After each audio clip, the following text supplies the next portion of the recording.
escenario a Jorge Bejarano, CEO y fundador de Tech & Low, y a Freddy Bautista, coronel en retiro de la Policía Nacional de Colombia. Los acompaña como moderador Santiago Pinzón, vicepresidente de Transformación Digital y director de la Cámara de Industria Digital y Servicios de la ANDI. Bienvenidos.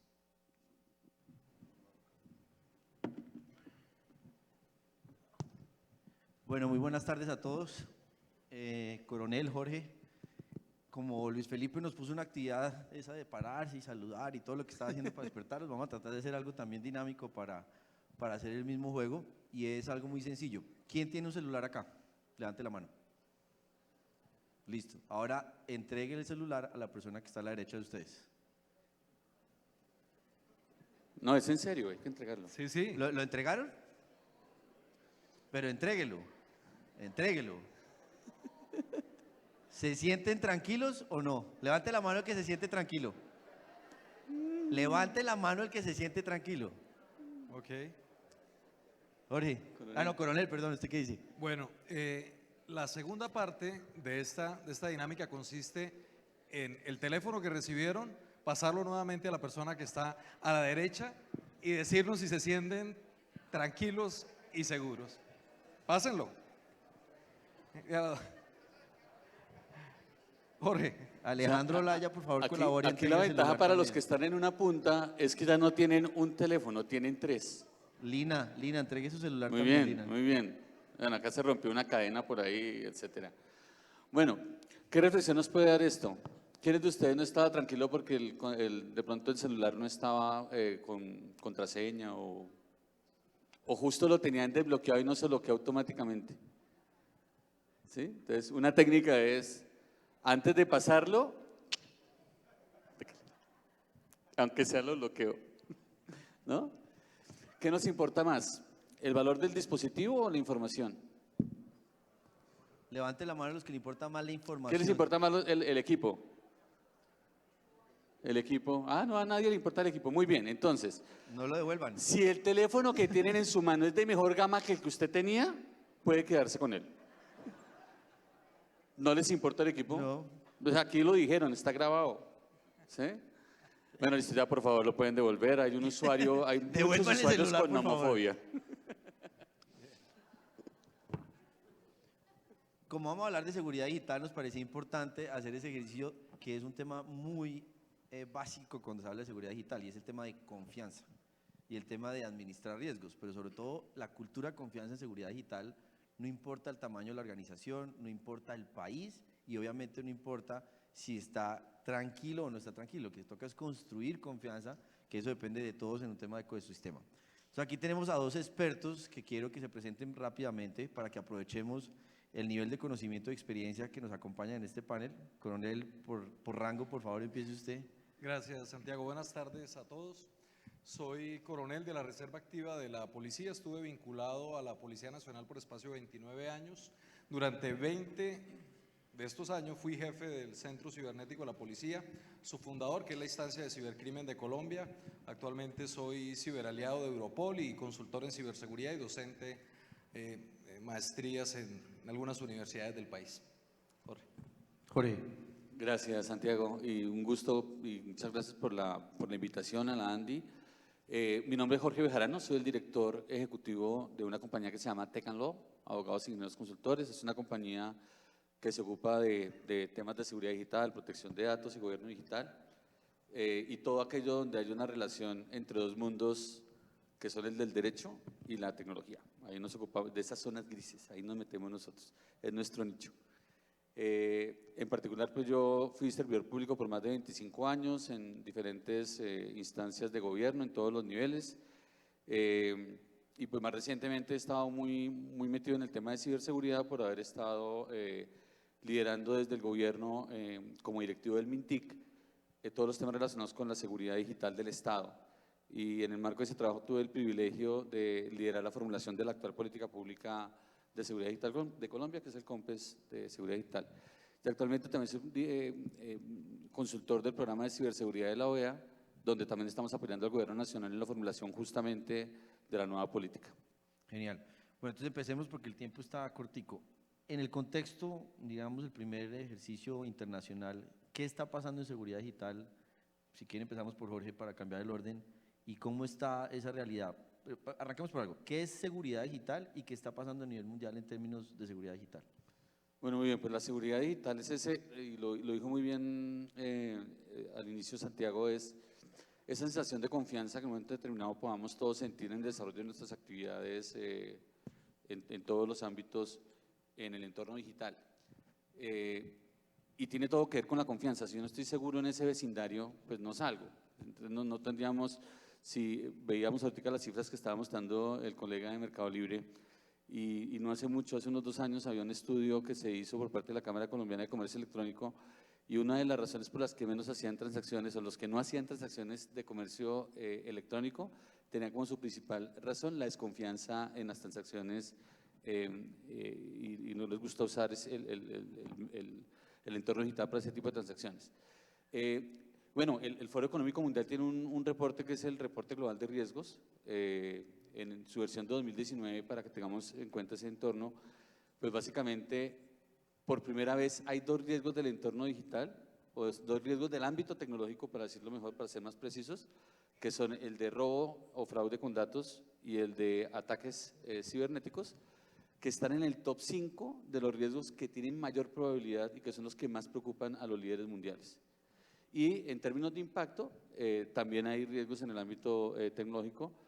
En el puesto 7 está justamente ubicado también el de los ciberataques. Entonces es un tema pues básicamente que es muy importante, y hoy día no podemos hablar de actividades en el entorno digital, ni mucho menos de generar confianza, si no estamos hablando de seguridad digital. Coronel, Gracias, usted me está dando Santiago. una cifra ahorita Sí. que me dejó frío, si quiere compartirla. Sí. ¿Qué tamaño es eso? Bueno, digamos, se dice que estamos frente a la mayor transferencia de riqueza económica de la historia. El cibercrimen, los ataques informáticos y los costos que se generan a partir de los ciberataques van a convertir a esta actividad ilícita en la primera economía ilegal en 2021, por encima de narcotráfico, por encima de tráfico de seres humanos, por encima de tráfico de armas.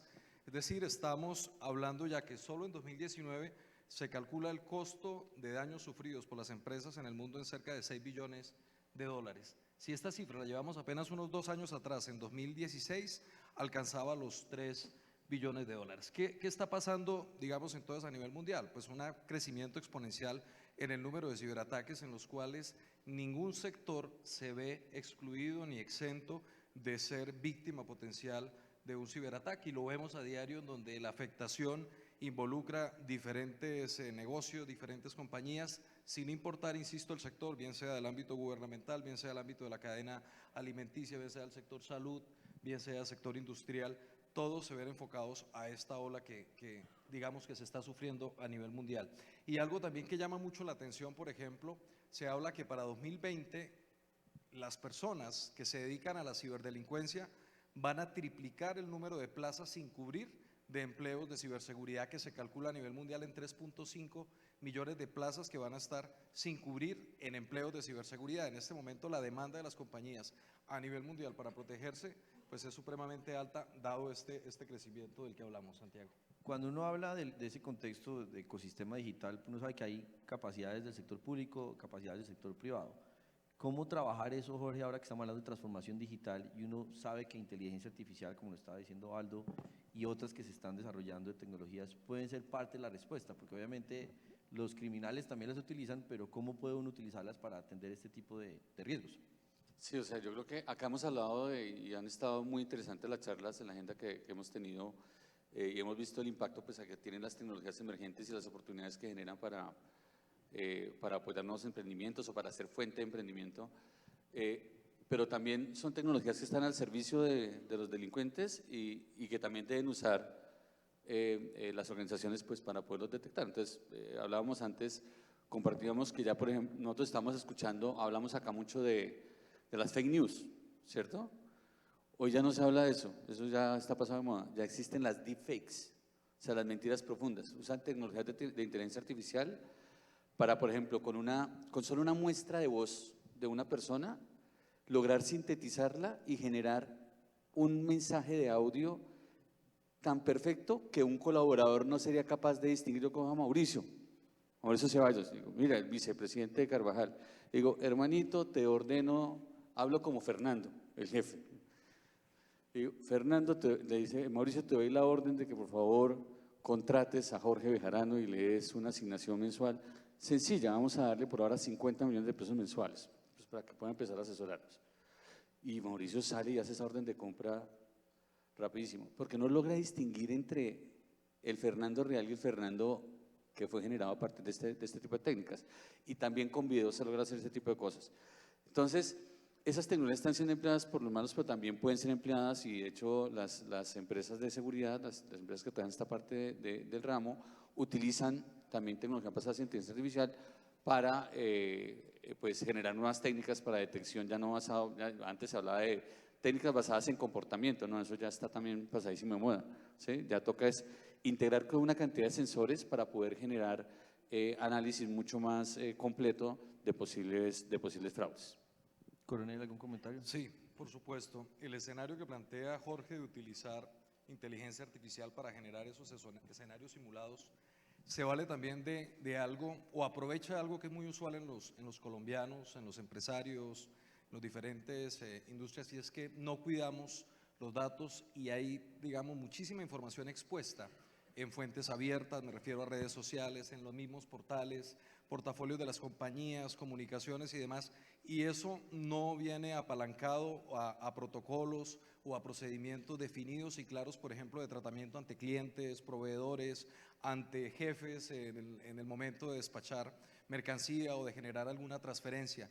Ese fraude del que habla Jorge se refiere a una amenaza que en el informe de cibercrimen del FBI está en número 1 en pérdidas ocasionadas a los estadounidenses. Y si lo traemos a Colombia, que es cerca de 1.8 billones de dólares. En Estados Unidos, 1.800 millones de dólares en 2018, en el último reporte de crímenes del FBI. Y en Colombia, el 70% de ataques y afectaciones a las compañías involucran escenarios de ingeniería social. ¿Qué quiere decir? Obtención de información. El criminal está constantemente buscando información y además de ello tiene la posibilidad de generar estos falsos perfiles o estos falsos escenarios basados en voz o en video. Pues creemos que de los 30.000 casos que ha conocido la policía este año, el incremento pues va a superar totalmente las cifras actuales para 2020. Es una pregunta que le tenía. Colombia, ¿cómo está en términos de esa cultura de seguridad digital? Y si nos puede contar, no sé si todos están enterados del famoso C4, que es el centro que se creó hace poco, pero que va relacionado a esa capacidad institucional para ayudarnos. Sí, digamos, uno de los éxitos de la política de ciberseguridad y ciberdefensa, cuyo objetivo central era crear instancias fortalecidas en el estamento del país, en las instituciones del país, era la de consolidar un centro cibernético. El Estado colombiano, el Ministerio de Defensa y la Policía, digamos, construyeron un centro, se encuentra en Bogotá, es el Centro de Capacidades, o C4, para la ciberseguridad de Colombia.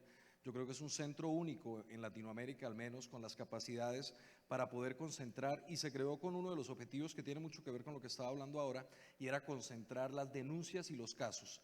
Piensen ustedes un minuto en estas cifras. En 2019, a 31 de octubre, más de 30.000 casos habían sido reportados a esta unidad especializada de la policía. De estos, 17.500 casos eran denuncias, es decir, llegaron a un escenario judicial porque efectivamente se presentó una afectación directa del patrimonio, de los datos de una compañía en Colombia.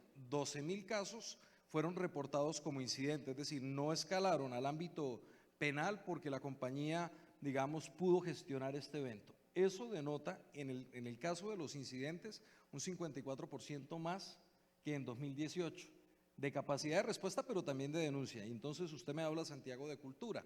¿Hacia dónde va la cultura? Y este es un llamado que quiero, digamos, hacerle a todos.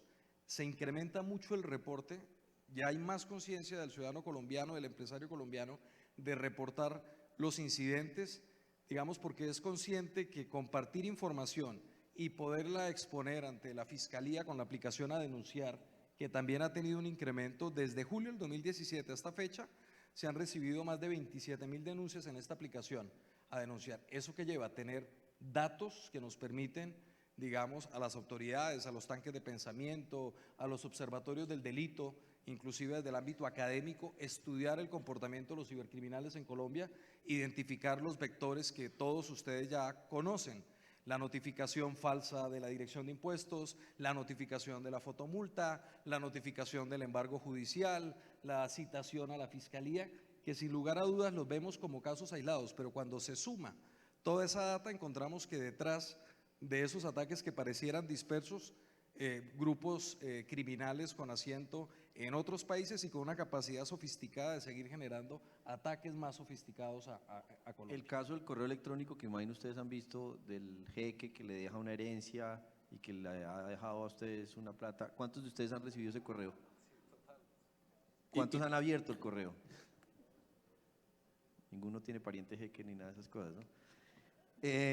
Jorge, ¿cómo está trabajando entonces, porque estamos hablando de cultura y sigue pasando de esos fenómenos, esa capacidad de los compres que hemos tenido? Porque hemos pasado, ya este sería el tercer compres, que es el que está en consulta, pero los anteriores obviamente son unos avances en Latinoamérica.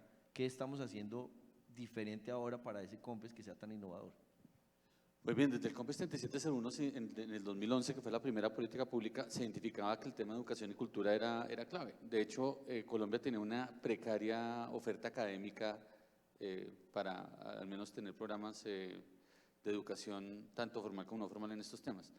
Y el hecho de que hubiera existido esa política generó una dinámica de oferta importante. Hoy hay un número, ayer yo sacaba, justamente remitía una relación de programas. Y en este momento tenemos cerca de 70 programas de formación en los diferentes niveles registrados en el NIES, o sea, aquí ni siquiera está de educación no formal, en no formal hay muchísimo más. Y eso hace incluso que tengamos en programas de maestría, por ejemplo, en Colombia, estudiantes de Perú, de Ecuador, que están viniendo de otros países a ver ese tipo de oferta. Y ese tema es tremendamente importante. Sin embargo, el tema para mí va más allá de la sola oferta de formación, porque lo que es formación es un componente de generar unos conocimientos, unas competencias, etcétera. Pero el tema de cultura se logra a partir de ejercicios masivos, programas como En Ti Confío, ¿sí?, del Ministerio de Tecnología de la Información. El hecho de que haya una cátedra, o no más que una cátedra, que hayan conceptos que se desarrollen a nivel de los currículos en la educación básica y media, relacionados con tecnologías de la información y que allí se involucren contenidos de seguridad digital. Eso es lo que realmente hace que haya eso. Yo quisiera hacer acá una pregunta rápida. ¿Quiénes de ustedes tienen niños en este momento estudiando? Ok, muy bien. ¿Alguna vez le han preguntado si les han enseñado prácticas de seguridad digital?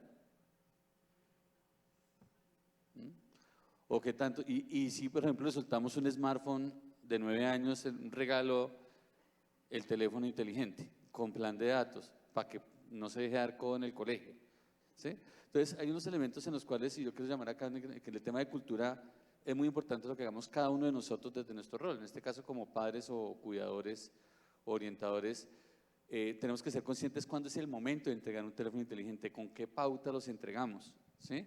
Si tenemos unas reglas de uso de los dispositivos en la casa, un decálogo, que los dispositivos duermen fuera de la habitación, para evitar tentaciones de uso de dispositivos de noche, etc.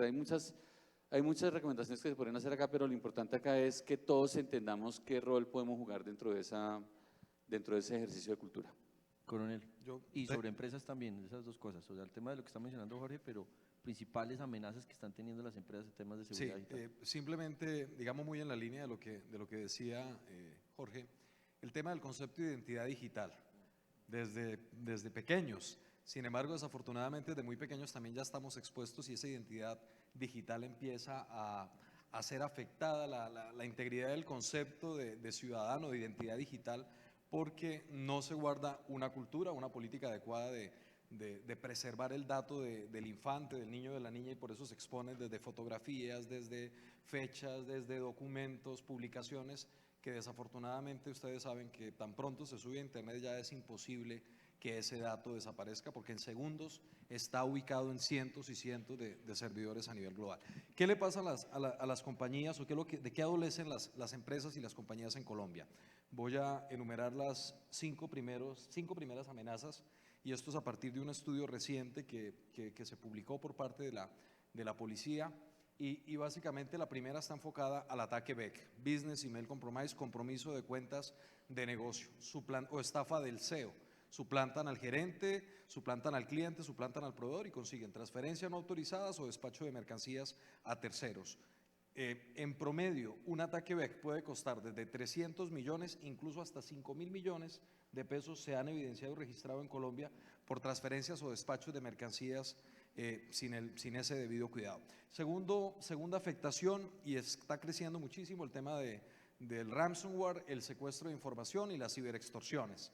El ransomware ya lo conocemos nosotros, básicamente este mensaje que viene en un enlace, en un clic, este malware que viene inserto o adjunto en un mensaje, la persona desafortunadamente en una empresa que no tiene una adecuada cultura de tratamiento, bueno, de correos electrónicos o una seguridad que le permita protegerse y filtrar, recibe el enlace, le da clic, su información es cifrada, encriptada y los criminales exigen a cambio de las credenciales para recuperar el acceso a esta información, pagos de rescates generalmente en Bitcoin, 97% en Bitcoin, luego en otras criptoactivos como Ethereum o Monero que se están utilizando en Colombia. Y la ciberextorsión, que está basada con un mensaje en el cual dice que han logrado infectar el equipo, que a partir de esa infección han conseguido activar la webcam, que le han filmado en actividades íntimas y le exigen pagos de 500, 800 dólares en bitcoins. Muy pocos de nosotros tapamos la cámara web del portátil o llegamos al hogar y la dejamos abierta en áreas comunes y entonces hay temor de que efectivamente haya cierto tipo de intimidad expuesta y terminan pagando las extorsiones y esto ha crecido. Tercer lugar está, se llama SIM swapping, que es el secuestro de la SIM card o el cambio de la SIM card. Tengan muchísimo cuidado y activen protocolos cuando se queden sobre todo ejecutivos, directivos sin señal, porque muy seguramente ha habido un reporte no autorizado al operador, le han obtenido sus datos, le suplantan o con una cédula falsa se presentan ante el operador, obtienen la nueva SIM card y piden el doble factor de autenticación de sus cuentas bancarias, de sus redes sociales, su correo y terminan transfiriéndole el dinero.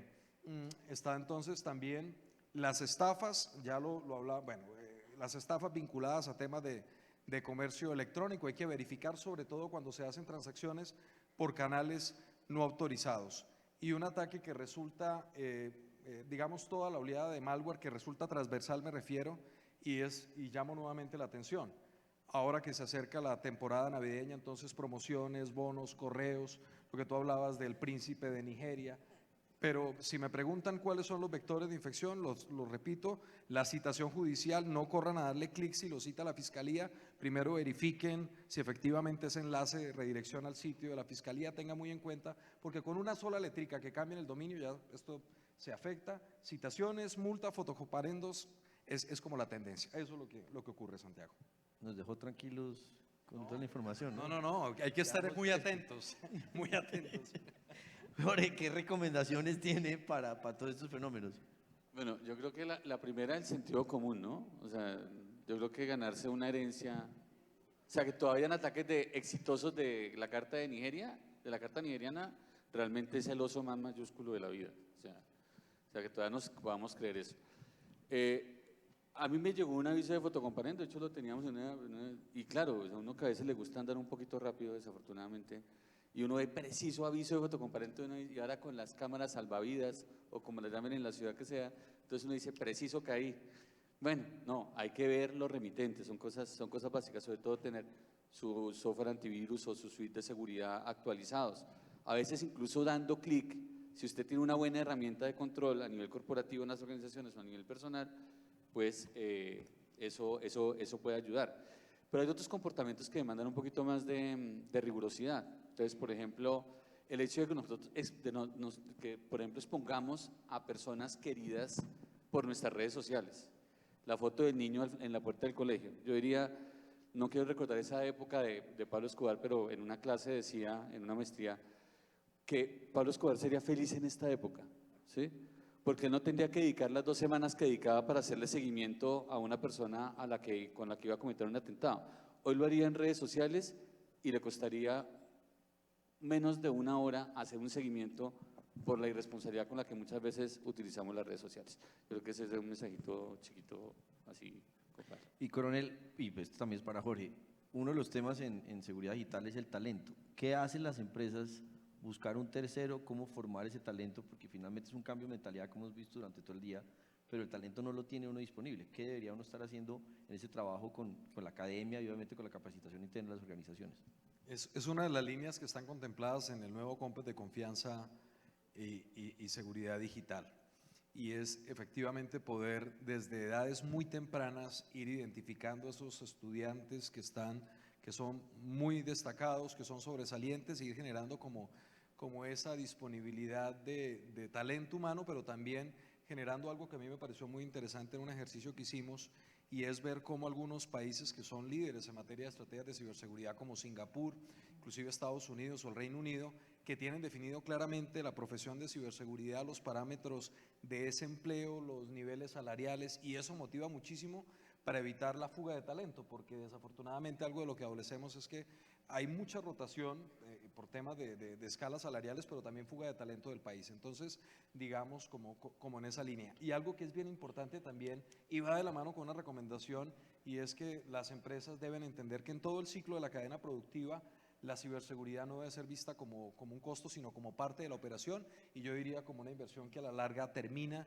dando unos rendimientos supremamente importantes porque mejora productividad. Un solo virus ralentiza o pone lenta toda la operación, un solo malware paraliza la operación, inclusive la interrumpe. Entonces, digamos, esa es como la visión y el concepto, Santiago. Para redondear y terminar esa parte, hoy día la seguridad es decíamos, es una condición, pero si además miramos regímenes extraterritoriales, como es el caso del GDPR o el Reglamento General de Protección de Datos Europeo, pues básicamente eso, para poder hacer negocios o para poder gestionar datos personales que involucren ciudadanos europeos, hay que cumplir con unas condiciones de seguridad. Entonces ya es una condición para hacer negocios, ¿sí? O sea, si no la cumplimos, pues simplemente no vamos a poder hacer esos negocios. Entonces no veamos la seguridad digital como un tema de un gasto, realmente es una inversión, es un esquema de protección de la marca y es una condición necesaria para poder emprender. Se nos acabó el tiempo, obviamente queríamos que con este panel darles unos pequeños elementos claves de lo que puede ser esa cultura de seguridad digital. Si queremos, como decía Bruce esta mañana, que los empresarios sean innovadores, sean digitales, el tema de seguridad digital es fundamental. La reputación de las empresas, más en esta economía digital, que ya vimos lo que implica el tema de los datos, pues hace la diferencia, no importa el tamaño, el sector, y detrás de eso necesitamos ese trabajo de cultura y seguridad. Muchísimas gracias, Coronel. Jorge, muchas gracias también. Santiago, Muchas gracias. Agradecemos especialmente a Santiago y a nuestros dos panelistas.